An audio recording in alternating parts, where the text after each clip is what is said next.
Hey guys, it's your boy Mr. Lukebrooks. I hope that you're doing well. Welcome to the channel. This is Car Share Genius. This is where I'm going to teach you how to get from A to Z using the peer-to-peer strategy, more particularly with Turo. If you're new to the channel, please go ahead and like and subscribe. Now, I wanted to make sure that you understand that this is about making money with Turo. I have another channel on the other side, but I wanted to make sure that this channel solely dedicates on how to operate with Turo. Now, speaking of, this is a new article, a new news article that came into today's mail as far as emails go about Myrtle Beach International Airport cuts ties with Turo Rentals. Now, this hits personal. I had to come on live and do this because at the end of the day, this is something that Charlotte, North Carolina is about to face too. Now, if you followed me before on my other channel, it used to be Passive Income Central with Lukebrooks, we talked about how the airport changed their free parking for Turo hosts. I always had a question about when I first started off, right? When doing this, I was like, how do people just determine if that's a Turo car or someone just trying to park the car there and try to say, oh, I'm with Turo, to go fly out and then keep their car there? Because there was no supervision.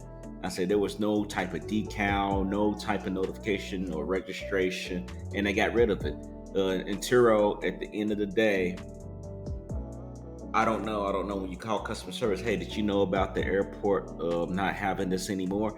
And they sit there and say, I don't know what you're talking about. We're there. It's like, no, you don't have a free parking anymore. In Charlotte, you have to pay for the valet. With Myrtle Beach, unfortunately, they're getting rid of it. Now, looking at this article, it's talking about most of the people who are renting their cars out. Of course, it's like an Airbnb, but for vehicles.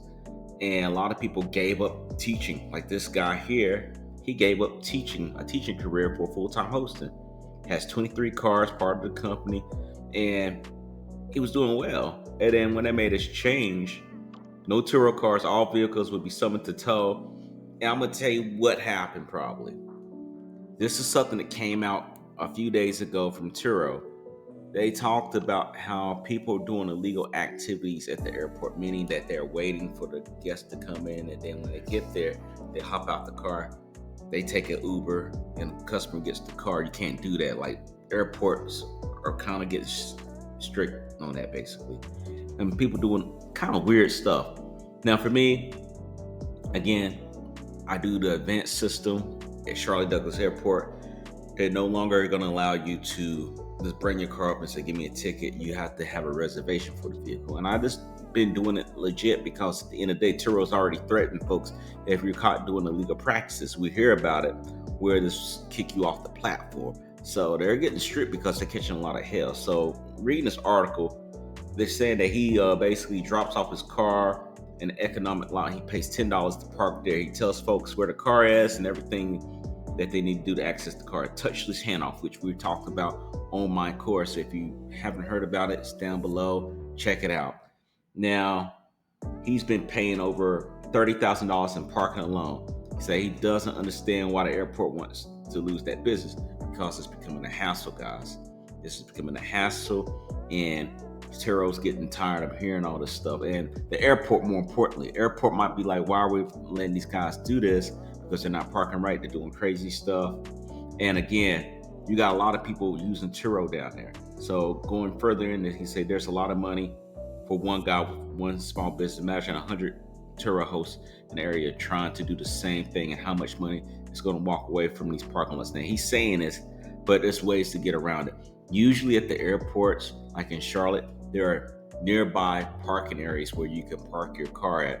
People can still pick it up. It's still similar to you parking at the airport. Might be a little bit cheaper, but your guests would more likely have to take a shuttle or take an Uber to get to that location.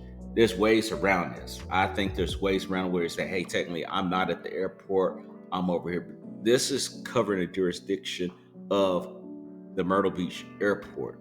It's not covering outside of the light. Literally, if this was a property, at the end of the day, anything outside that property, they can't say anything. And you can literally tell guests, hey, we're going to include it into the price. So he still has a way to get around that if he truly wants to do that.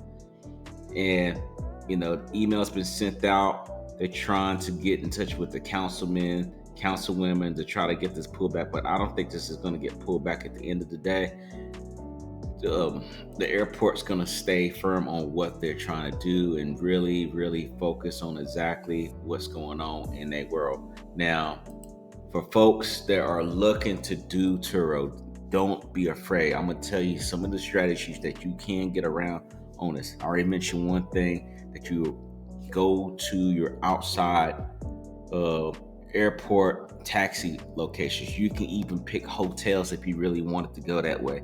I've seen it where people say, hey, if you take an Uber to the hotel, the car be parked at the hotel. You can work those arrangements with the hotel manager or owner, and they'll work with you.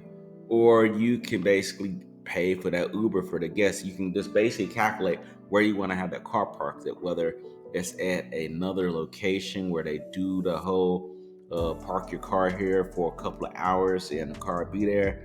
You can work that way. It's a way to get around this.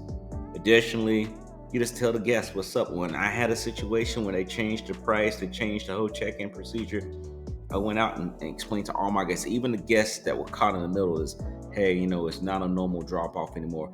I have to make sure, and I do this in an automation message, I let them know 12 hours before the car is supposed to be dropped off. If you plan on bringing it early, I need to know now so I can send you the final instructions. Because if you bring it back wrong, it's a possibility you'll be charged, and I have no control of it. And you got to paint it like that. I know that sounds messed up, but it's true. But the person bring the car back to the airport and they say, we're not accepting the car, and you park it anywhere, that's improper parking. If a guest is not paying attention, and you got to get your car out for tow thing, they're going to be paying for the tow. So you got to be very clear with your guests. Another thing that I would tell anyone who's dealing with Turo as a host, don't let this scare you. Don't let this scare you. There's ways to overcome it, like I say earlier. I've been dealing with this for over 4 years.